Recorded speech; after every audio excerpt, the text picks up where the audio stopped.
gracia para mi vida eterna. Jesús se contesta, ¿qué puedas vivir en esta escritura? ¿Qué fortaleza de vivir? Y la dice Jesús, y más Señor, por Dios, mi entero corazón, tu entero alma y tu esposa. Y estimo prójimo mayor de testimonios. Jesús se dice, está correcto, hace con nadie y luego viva. Pero el experto en ley quiere justificar con esa pregunta de Jesús, aquí al prójimo. Jesús contesté, un día estaba saliendo un hombre por abajo de Jerusalén, valle de Jericó, y la calle de un man y bandido. Nadie quita del polvo y lo nunca la exhorta para que casi muerto en la hora.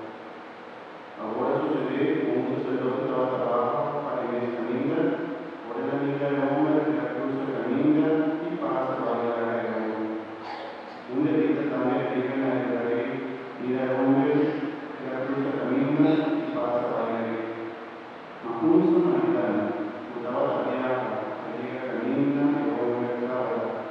Ora la miré, la encuentro y la base del hombre nunca sucedida en un proceso de leña y mana. Ella pone el hombre debajo sobre esta carga y veo posada de pie. Su amanecer es samaritano hasta 14 monedas de plata por una enorme posada. Ella pide, y si vos la encontrás con él, la pagamos 100 por la dignidad.